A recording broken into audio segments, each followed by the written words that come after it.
All right, night number 2. So our first match, let's just start off right off the bat with Kazuchika Okada and Tomohiro Ishii versus Jeff Cobb and the Great Okan. And this So did I remind you how much I love United Empire? Just like in general, it's like a human being. Now here's my thing that I like. The United Empire, this team right here, they have not, I think they've only lost like one tag team match. They have to go for the tag team belts at this point. And they Why will, haven't they? Because they're biding their time. No. Because Will Ospreay, the leader of UE, is not currently in action. That's why. They're waiting for Will Ospreay to come back. Really? Yep. All right. I mean, if that's what they're doing, then that's what they're waiting for. Great. Also, they are going to bring somebody else in from America. We don't know who this is going to be yet. Yes, they are going to be adding a new person to this group. But that has been rumored that there is one person from a United States promotion who is going to become part of United Empire. I wonder who it is. We got, of course, we have Chris Bay, who became part of Bullet Club. Yes, we do have Chris Bay with Bullet Club. But so I we can have think Impact. We have Impact. We have AAA. We can have. It's going to be an Impact person, I believe. An Impact, so? or it's going to be an Impact or an AEW person. Right, an AEW person. I still have to figure out who it's going to be, but that might be a topic for a future heckling. I think so. But it was a Dominator on Ishii for that. So great. The person who was obviously going to eat the pin ate the pin. Mm-hmm. And also it builds up Great Okan, who definitely needs it. And also he looked really good. This was a fun match. I liked it. It was a great match. Here's my thing. Also, I love how Great Okan dresses up in a suit. Oh, yeah. So when Great Okan is not wrestling, he's not in his gear. And that drives me crazy. Oh, I hate it when wrestlers are in gear when they're not actually wrestling. Right. We might do that when we make Pro Wrestling Majestic again, but I will talk about that. Okay, it is very interesting. Because that shit will make Pro Wrestling Majestic again. Anyway, let's talk about the IWGP Junior Heavyweight Tag Team Championships between Bullet Club's cutest tag team, El Phantasmo and Taichi Ishimori, taking on El Desperado and Yoshinobu Kanemaru of Suzuki-Gun. They deserved to lose. This was a great match. It was a great match, but I did not like the Bullet Club's cutest tag team. The moniker was really annoying. It was. And it's like, no, you guys, like, I like the team itself. I do too. But I can't I want to take them seriously. Right. They're a Bullet Club. They don't get... Fuck. There are Bullet Clubs and other promotions that are doing Hell on Heels better, which we'll talk about later. How are we going to talk about that later? With AEW, there are Bullet Club members or the ex-Bullet Club members. Hell on Heels? No, AEW. Oh, yes. Okay, I'm sorry. No, I was like, how is that the tie-in? No, you said Hell on Heels like the women's tag team from Empower. That's what they were called. That's why I got confused. I'm like, wait, who are you talking about? No, I said this is... I said something about heels, and you're like, well, no. Yo, you said Hell on Heels. I did not. Yes, you did. You 100% did. Whatever. Okay, anyway, let's move on to the next one. Desperado and Yoshinobu won the titles again, so I think they're the 4-time tag team champions, something like that. Good on them. Anyway, let's talk about this triple threat. I didn't like this match. I didn't either. This was my least... The expectations were all there, but the delivery was not what I wanted. It was a mess. I felt like it felt almost premature. Right. That was my issue. It felt unorganized. It almost felt like the entire match was called on the fucking fly. That's how I felt. We'll talk about that here in a minute. But yes, Dangerous Tekkers. Dangerous Tekkers over there. LIJ here, and then Chaos over here.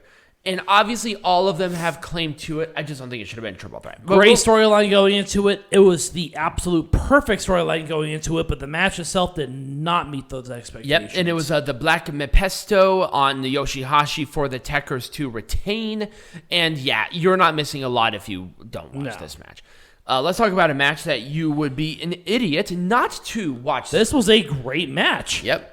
Robbie Eagles defending the IWGP junior heavyweight champion against Hiromu Takahashi. Here's my thing. I am so happy. I love Hiromu. Don't get me wrong. He's one of my favorite wrestlers. But I'm so goddamn happy he did not win this match. Yeah, hindsight 2020, yeah. No, I was pissed off that, number one, he even got the opportunity in the first place. I didn't want him to win this. Well, didn't he have to vacate it? Yeah, he had to vacate it. So he deserves a shot at it, but I know, but obviously he lost, so that's perfectly fine. Right, but then he'll get, I mean, if he won it again, he'll get injured again because this is that was the third time that he has had to vacate this belt because of an injury. Hey, who cares? Robbie Eagles won. It was a great match, and it was a Ron Miller, so it was a full tap out, 100%. Yeah, and it was 100%. It was a clean finish. Desperado came in and cut a promo. He basically exchanged a IWGP Junior Heavyweight Tag Team Championship match for a Heavyweight Championship rematch. Awesome. This establishes those tag team champions to be more valuable than anything right now. Yeah, and I'll talk about the valuability of yes, the we tag absolutely team will. champions. But Yes. this was great. It was. Put more of these matches on this junior heavyweight. This junior heavyweight division's been saved. Let's talk about our final match. I was incredibly disappointed. Thank you. So was I. I was very disappointed. This was not the match I was expecting. No, Shingo versus Evil. I'm really gonna rant about this match when we make Pro Wrestling Majestic again. But I'm telling you, this was not a match you want to see. This was not good. It was disappointing. And it was Last of the Dragon, so Shingo is the champion. They're going to have Shingo and Ospreay to unify the belt. I'm going to assume a wrestle.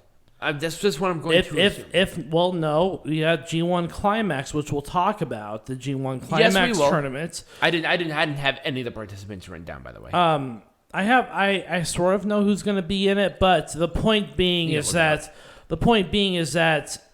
there's obviously a bigger rivalry waiting in the works, and we just have to be patient. Exactly. The obvious rivalry that's going into it is going to be Will Ospreay versus Shingo Takagi. Exactly. And we just have to roll with it. Exactly. So that's what I'm waiting for. Absolutely. I love the United Empire. Oh, yeah. Did I ever mention that? Really? So when we come back, we're not only going to make New Japan Pro Wrestling Majestic again, but we're going to make Pro Wrestling Majestic again. All right, so let's make this shit majestic again. I love the fact that let's talk about just in general. Let's talk about this whole junior heavyweight championship division, because we can kind of roll both of these because matches we have this. So number one, I like that they are establishing more junior heavyweight tag teams, because we have Robbie Eagles and Tiger Mask, who are tour of force right now. We had that whole junior tag league. And then we also have this one with Hiromu and Bushi. And I love Bushi and shit. He's very underrated personally. I love Bushi. So we're getting these teams that are fully established that can go for these belts. Yeah, LIJ is on a roll right now. Right. They're really establishing themselves as the top baby faces of the company. And then we have Team Flying Tigers here. You can't go wrong with them because one of them is the junior heavyweight champion. The other one's fucking Tiger Mask. That gimmick has been around for 80 fucking years. Right. I mean, you can't go wrong. So with the loss of Roppongi 3K and them being their own established thing, which is we'll talk about here in a minute. I like it. I think that LIJ is really proving themselves to be a force in the junior tag team divisions. Mm-hmm. That's what I see. I think so. I think there's definitely some eyes. I mean, if you're not watching this junior heavyweight tag team division, you need to now. Right. There's definitely going to be some shifts and moves that I'm really going to like seeing. We're going to see some new Bullet Club stuff with Sho joining the group. Right, so why don't you talk a little bit about Sho joining the Bullet Club? Yeah, let's do that. Go on your rant. Oh, oops. Nope. Wrong one. There we go. Anyway, so here's my thing. Rant beginning. Yes. So I like that Sho has joined a new group. I think him being established in a new group is a positive. Here's my problem. They have totally fucked up this House of Torture. Number one, this is a brand new established group with brand new established people with Sho in it. And I was excited. I'm like, great. We have Another splinter for Bullet Club. By the way, this is the first time I've ever heard of this group before tonight. And when you saw that, you had Dick Togo, Evil, Yujiro, and now Sho. Right. Great. A solid little established Splinter Cell team that can go for 6-man tag, junior tag, because Dick Togo's a junior. Right. And with Sho, that would be an interesting little team there. And then you also now have the heavyweight tag with Evil and Yujiro if you want to build that team. But then the problem was when you get to fucking night 2, you have... Well, I'll talk about it when we really get there because I'm really going to rant about it. But they basically shit on this team by night 2. But I loved this. I wouldn't have changed this for the world. I like Sho as the heel. Yo is not going anywhere anytime soon. And honestly, I wouldn't have booked this any differently. Peanut Gallery, do you have anything else to rebuttal outside of what I just said? Nope. Okay. Let's go into this one, the KOPW. Okay? Sure. So, this had to happen. This 100% had to happen. This established that this thing is worth something. I like the gimmick change with the blonde, most violent player, Toru Yano, coming back. Right. Peanut Gallery, holy shit. Lord. So anyway, other than my phone totally falling off of the tripod. I don't know why that happened. Anyway. Because you're asking me if I was okay, but you're like, well, I do. You're just sitting here and you're just like talking your ass off. I think when I'm reserving my ass for what happened today because fuck this you. This is when you're gonna rant. Apparently my ranting was so great that the camera fell off. It did. It's kind of like a Trump rally. This is when the things fall apart. Everything falls apart. Soon the green screen's gonna set on fire. Yep. You know, everything that could go wrong is gonna go wrong. Exactly. Anyway, Toru Yano needed this, and I think that the KOPW division overall was looked at as a joke. This was not a joke. This is exactly what this needed, and I wouldn't have booked this match any different. Right. I like the violence with it.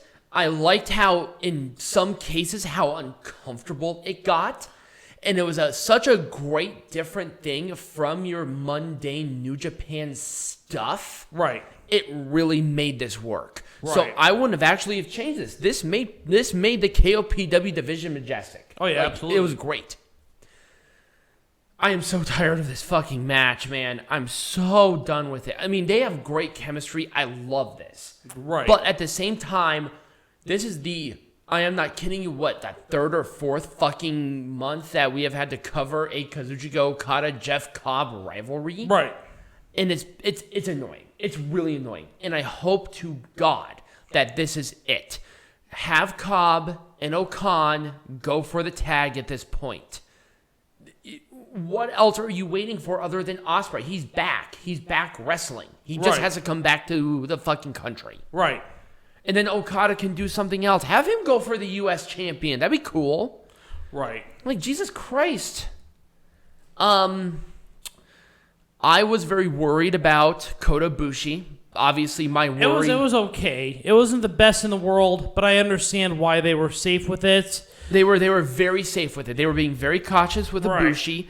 I thought even with that, and I think you couldn't have picked a better person to have lead a match than Hiroshi Tanahashi in a return after pneumonia. Absolutely.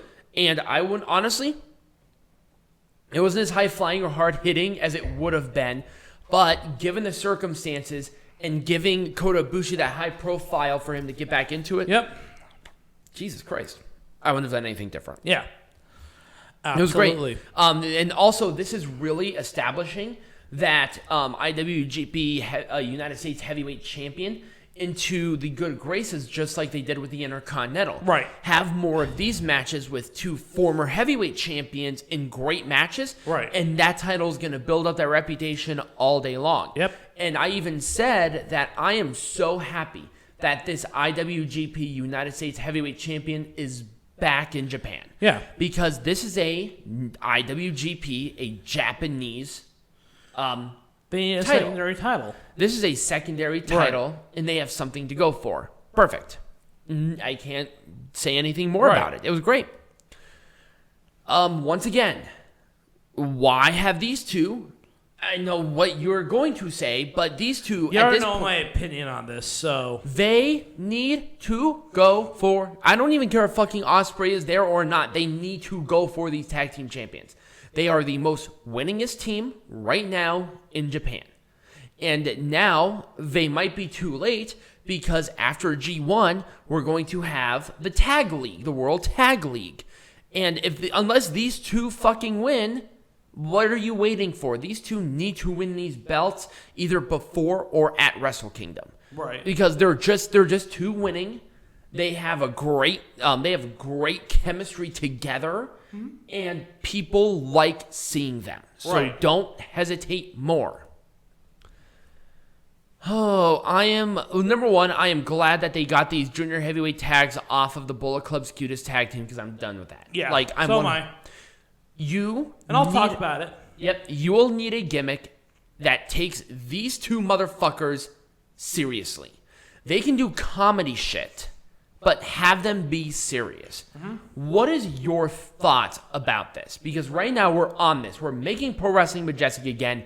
How do you make the Bullet Club's Cutest tag team majestic? You don't. Well, no. I'm honest. Honestly, Ow. you don't. Kick the damn... What? You don't. You don't make them majestic. You disband the tag team. You disband them? Yes, you disband that tag team. You go away with it. Why? Because there isn't a place for them anymore. You make one of them go for the tag team, not tag team, the heavyweight championship, the junior heavyweight championship. Why would you have the cutest tag? No, the Bullet Club is about as relevant as a box of rocks right now until Show came in. Now it might be more relevant. I'd rather not see El Phantasmo needs to go for the singles title, and you put Show in with Taiji. Okay. Yeah. I like that. No, I actually think that's a really good idea. Show and Taichi Ishimori as tag team champions. I can see that. I'm sorry. El Phantasmo is his own thing. Really off the rails his own thing. And Taichi Ishimori is also his own thing, but I feel like Show would go better with Ishimori than he would with Phantasmo. Exactly. I see what you're saying. Okay.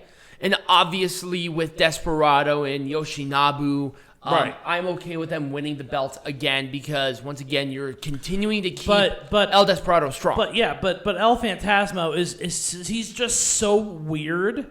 He's so off the rails as far as Bullet Club goes. He has to be himself. He has to be himself. Exactly. And I'll talk about this. He can be with Bullet Club, but I just feel like him in a team at this point is irrelevant. It's weird. Right. It was weird seeing Ishimori kind of do his little thing with Phantasmo. It was weird. Yeah. It's a little... You can't take him seriously. Right. Okay, I do want to say something about this before you jump in. This was a mess of a match. This was not a good match. It was a clusterfuck. And some people like it and some people don't. New Japan is not a place that I watch a clusterfuck. I don't watch clusterfucks New Japan. Right. Here's my thing. If you want to watch a clusterfuck, you watch WWE. And Peanut Gallery is going to be talking more in depth about the booking style of the New Japan style, and that's fine. Yep. But here's the thing. This is not what that is. They're trying to do something that they're not good at. Right. Triple threats are fine if they have a structure. Triple threats don't really have a place in New Japan Pro Wrestling. This felt like a big botch. It was. That's what I felt. It was a gigantic botch. They're like, oh, two competitors are going to start. And then there's like, anybody can go in and anybody can pin anybody. No. Well, we can talk about this, but we did a little bit of the rules of certain promotions. Okay, I get that. But once again, with like even Mexico, they start with 3 people. This did not start with 3 people. They started with 2. It did. That's where it lost me there. if 3 people were involved in the match in some way, shape, or form, at least I can buy that, oh, this person's pinning this person, but that's because your partner ran out. If one member of LIJ was eliminated or it was hit with a big move and then one of these two came in, how the fuck does that make sense? That doesn't make sense to me. None of this made sense. This felt like a total sleeper match where they totally ruined 2 possibly very good matches. Here's what I would have done. I would have night had 1. You would have had a number 1 contenders match. Night number 2 between these two. Right. Night number 2 to be a champion versus a winner of that match. Yep. I would have totally taken out the junior tag team match with Team Flying Tigers. I would have done this match instead, and then had them go against. And then if the other team was really wanting to, they interfere. Have a fucking 6-man tag at the have a fucking 6-man tag earlier in the night and call it a fucking day. This was so not necessary. It was not necessary. Anyways. And also, it was just a mess. That's how I would have made that shit Majestic again. It's not that fucking hard, people. I wouldn't have changed a thing. Nope. Other than my displeasure of Hiromu going for the belt again. At this point, he's really looking at heavyweight. Might as well have him go in heavyweight. He is about to move up there, so let's just move on to I might have a moan about that when it comes to Gato booking, but we'll talk about that here in a minute. There was way too much interference in this match. There was. That's what killed it for me. It's like Evil. We'll talk about this too. We're talking about this now. We're making this shit Majestic again. No, we'll talk about this interference thing because it's a problem with Bullet Club more specifically throughout history. I think it's worse now than it ever has been. Are you kidding? This was absurd. Need I remind you about AJ Styles' first run as the IWGP Heavyweight Champion? Did he have like 5 people out there constantly interfering with this bullshit? Yes, this drove me up a wall during this match. This is the Gato problem we'll discuss in the next part, but I would have had, once again, here's the problem with this. When you have too much interference, you ruin the allure of interference. Mm-hmm. The one thing is, like with like the Young Bucks or whatever, the Elite, sometimes it can get a little crazy. But I have an expectation. But no, it's impactful. It's very brief. This happened the whole match, and he still lost. Right. He still lost. Right. That's what was the problem. He still lost. But this almost ruined Evil. But do you want me to give you a positive for this? Yes, go ahead. There is a positive. It has established LIJ and Bullet Club as the 2 big teams that will be the face and the heels. LIJ is the big babyface team. They are bigger than Chaos at this point. Right. As far as babyface teams go. Bullet Club is bigger than any other heel team at this point. Yes. They're bigger than even UE. Of course, United Empire was supposed to take that place. United Empire is still too young, personally. Right. Like, it's hard to really establish them. But United Empire was supposed to take the place of Bullet Club, but UE's leader got injured. Oh, really? And Will Ospreay got injured. I'm aware of that. I didn't know that that was the established thing for Bullet Club. They were going to get rid of Bullet Club? No, they weren't, but they were not going to have Bullet Club be the primary heel team. It was going to be UE. However, because of the injury of their leader, they had to push it back. They had to push it back. So I actually, in hindsight, it actually makes a lot of sense. And I really enjoy this overarching rivalry between Bullet Club and... Here's my problem, though. The amount of interference and the fact that it took LIJ till the very end of the match to come out here really established that Evil is the weakest little piece of shit in the world. Well, yeah, he's weak, but I'm going to explain that to you in the next section, why Evil is so weak. And it's like, okay, Evil's so good, and that's the problem. He's weak. But anyways... He looks weak now, but remember, there was a point in time when people were saying that Evil was like the fucking sleeper cell to get out of LIJ and become his own thing. Well, I've had two bottles of wine. I'm ready to talk about my shit. Okay, so when we come back, Peanut Gallery's going to be talking about heckling. Well, not heckling, but you know what I mean. All right, we'll be back.